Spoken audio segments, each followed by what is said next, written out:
Sir ಈಗ ಮೊನ್ನೆ ರಾಮುಲು ನಿಮ್ಮ ಪರವಾಗಿ ಮಾತಾಡಿದ್ರೆ ಸರ್ ಎಲ್ಲಾ ಒಡೆದ ಮನಸ್ಸುಗಳು ಕೂಡ ಒಂದಾಗಬೇಕು ಅಂತ ಹೇಳಿ. ಒಡೆದ ಮನಸ್ಸುಗಳು ಒಂದಾಗಬೇಕಾದ್ರೆ ಅಂತ ಒಬ್ಬ ಒಳ್ಳೆಯ ನಾಯಕತ್ವ ಬಂದ್ರೆ ಒಡೆದ ಮನಸ್ಸುಗಳು ಒಂದಾಗ್ತಾವೆ. ಯಾರು ಅವನು ಬಿಟ್ಟು ಯಾರು ಬೇಕಾದವ್ರು ಆಗಲ್ಲ ಅನ್ನೋ ನಿರ್ಣಯಕ್ಕೆ ಬಂದೀವಿ ನಾವು ಎಲ್ಲರೂ.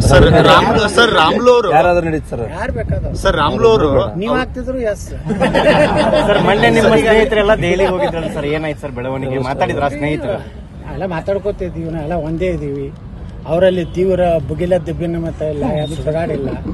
ನಾವೆಲ್ಲ ಮೊನ್ನೆನೇ ಗೋಕಾಕ್ ಹೋಗಿದ್ದೆ ಲಕ್ಷ್ಮೀ ಜಾತ್ರೆಗೆ, ರಮೇಶ್ ಜಾರಕಿಹೊಳಿ ಅಲ್ಲಿ ಇಬ್ರು ಕೂಡೇ ಇದ್ದೀವಿ. ಮರುದಿವಸ ಅವರೆಲ್ಲ ಕುಮಾರ್ ಬಂಗಾರಪ್ಪ, ಲಿಂಬಾಳವರು, ಸಿದ್ದೇಶ್ವರ ಅವರು ಎಲ್ಲ ಬಂದಿದ್ವಿ. ನಾವೆಲ್ಲ ಕೂಡಿದ್ವಿ. ನಾವೆಲ್ಲ ಪಕ್ಷದ ಹಿತದೃಷ್ಟಿಯಿಂದ ವಿಚಾರ ಮಾಡಕತ್ತೀವಿ. ನಮ್ಗೆ ರಾಜ್ಯದಲ್ಲಿ ಒಬ್ಬ ಪ್ರಾಮಾಣಿಕ ನಾಯಕತ್ವ ಬೇಕಾಗಿದೆ, ಈ ಡಂಬಾಚಾರ ನಾಯಕತ್ವ ಬೇಕಾಗಿಲ್ಲ. ನಾ ರೈತನ ಮಗ, ನಾವ್ಯಾರ ಮಕ್ಕಳ್ರಿ? ನಾವು ಎಮ್ಮಿ ಮಕ್ಕಳನ್ನ? ನಾವು ರೈತನ ಮಕ್ಕಳೇ, ನಾವು ಹಳ್ಳ್ಯಾನವ್ರು. ಯತ್ನಾಳ್ ಅನ್ನೋಂಥ ಹಳ್ಳಿಯವರು.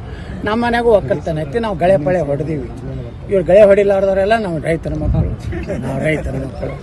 ನಾವು ಏನಾದ್ರು 0% ಬಡ್ಡಿ ಮಾಡಿ ನನ್ನ ಕೈ ಕೊಡ್ಲಿ, ಇಡೀ ರಾಜ್ಯದ ಇತಿಹಾಸ ಚೇಂಜ್ ಮಾಡ್ತೀವಿ ಸರ್. ಏನ್ ಮಾಡ್ಯಾನ ಇವ್ರ ಅಪ್ಪನಂದಾಗ ಮಾಡ್ತೀನಿ. ಸರ್ ರಾಮುಲು ಅವರು ಇದು ವಿಜೇಂದ್ರ ಅವರೇ ರಾಜ್ಯಾಧ್ಯಕ್ಷರೇ ಮುಂದುವರಿತಾರೆ, ಯತ್ನಾಳ್ ಅವರು ಒಡೆದ ಮನಸ್ಸುಗಳನ್ನ ಕೈಕಾಲು ಬಿದ್ದು ನಾವು ಒಪ್ಪಿಸ್ತೀನಿ ಅಂತ ಹೇಳಿದ್ದಾರೆ. ಸುಮ್ಮನೆ ನಮ್ಗೆ ಹುಚ್ಚಿಡದತ್ತ ರಾಮುಲು ಅವ್ರು ಹೇಳ್ಕೊಂಡು ನಾನು ಹೋಗಿ ಜೈ ಎಲ್ಲಕ್ಕ.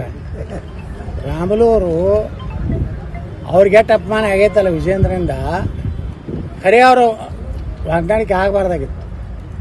ರಾಮುಲು ಅವರು ಮಂತ್ರಿ ಇದ್ದಾಗ ಇದೇ ವಿಜೇಂದ್ರನೇ ಅವ್ರ PAಗಳ ಮ್ಯಾಗ ಕರಪ್ಷನ್ ಚಾರ್ಜ್ ಮಾಡಿ ಕಂಪ್ಲೇಂಟ್ ಮಾಡಿದ್ದ. ಅಂದ್ರೆ ರಾಮುಲು ಅವರ ಭವಿಷ್ಯನೇ ಹಾಳು ಮಾಡದಂಥ ವ್ಯಕ್ತಿ ಮತ್ತು ಅವ್ನಿಗೆ ಜೈ ಎತ್ತಾರಂದ್ರೆ ಅದು ಭಾಳ ವಿಷಾದಕರವಾದ ಸುದ್ದಿ. ಸರ್ ಈಗ ಹೊಸ ಪಕ್ಷದ ಆಲೋಚನೆಗಳು ಏನಿದಾವೆ ಸರ್?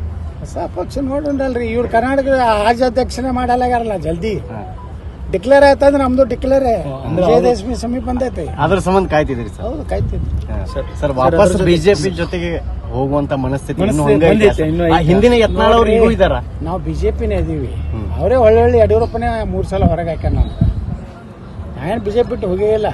ಅವನೇ ತನ್ನ ಮಗನ ಭವಿಷ್ಯ, ತನ್ನ ಭವಿಷ್ಯ.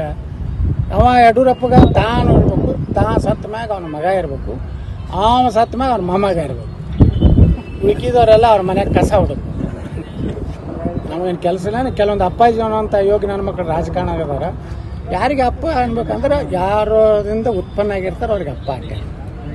ದೊಡ್ಡ ದೊಡ್ಡ ಜಗತ್ಗಳಿದ್ರೆ ಅಪ್ಪಾಜಿ ಅಂದ್ರೆ ತಪ್ಪಲ್ಲ. ಇವರೆಲ್ಲ ಹಾದಿ ಬೀದಿಗೆ ಹೋಗೋರೆಲ್ಲ ಅಪ್ಪಾಜಿ ಅಂದ್ರೆ ಆ BJP ಹಾಳು ಮಾಡಿದವ್ರು ಈ ಅಪ್ಪಾಜಿ ಕಂಪ್ನಿಗಳು.